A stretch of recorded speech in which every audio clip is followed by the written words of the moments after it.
Close your eyes for a moment and imagine. What if I told you that sometimes the smallest person in the room holds the greatest power? Not the power of muscles or money, but something far more precious. The power to see what others cannot. It's the story of Sam, and Sam... Sam was just like many of us, living in a world that told him he wasn't enough. In a forgotten corner of a small village, where dust danced in the morning light and dreams seemed as distant as the mountains on the horizon, lived a boy who would change everything. Sam's home wasn't much. For walls that barely kept out the rain, a roof that leaked hope drop by drop. But inside those walls lived a family rich in love, even when their pockets were empty. Every morning, Sam's father would look at his son with eyes full of worry and wonder. Will my boy survive in this harsh world, he'd think. You see, Sam wasn't the boy who could lift heavy sacks or run the fastest races. When other children flexed their muscles, Sam would just smile quietly and watch. But oh, what a beautiful mind lived behind those quiet eyes. While his friends complained about their daily chores, Sam saw puzzles waiting to be solved. That back-breaking job of carrying water bucket after bucket after bucket from the well to their dying crops, Sam refused to accept that suffering was necessary. Late into the night, by flickering candlelight, he worked with bamboo and rope, his small hands creating something magical. A system that would carry water like rivers in the sky. When his father saw it working, tears streamed down his weathered face. Not just because the work was done, but because he realized his son saw possibilities where others saw only problems. But then came the year that tested everyone's faith. The sky, once generous with rain, became a cruel stranger. Day after scorching day, the sun beat down mercilessly. Crops withered like broken promises, and then... Sam's father collapsed. Imagine being that young boy, standing in fields of dying dreams, feeling the weight of your family's survival on your shoulders. The neighbors whispered, "What can a child do that grown men cannot?" Even Sam wondered if this time his mind wasn't enough.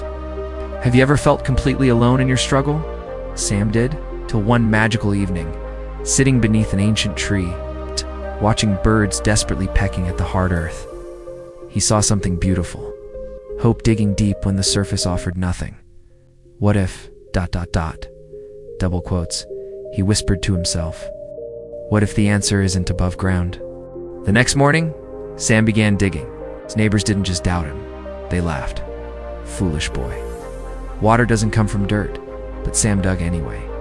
His hands blistered, his back ached, his heart sometimes wavered, but he dug with the faith of someone who believes in miracles. For 7 days, he dug. On the 8th day, when his strength was nearly gone, and his hope hung by a thread, the earth began to weep tears of joy. Water, clear life-giving water, bubbled up from deep below. The same neighbors who had laughed stood in stunned silence, watching their village's salvation flow from the determination of one small boy. Sam's father, weak but overwhelmed with pride, whispered, "My son sees what angels see." The word of Sam's miracle reached even the king. "Bring me this boy who finds the impossible," he commanded. The royal challenge seemed insurmountable.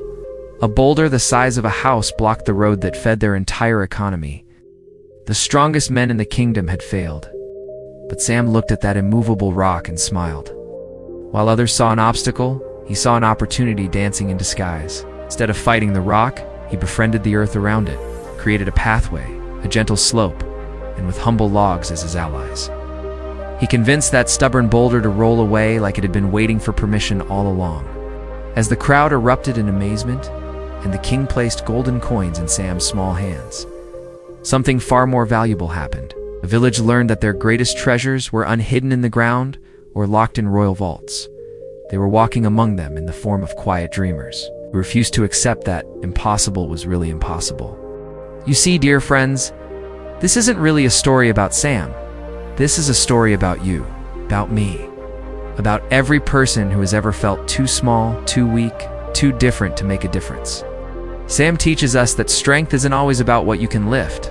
Sometimes it's about what you can imagine. Success,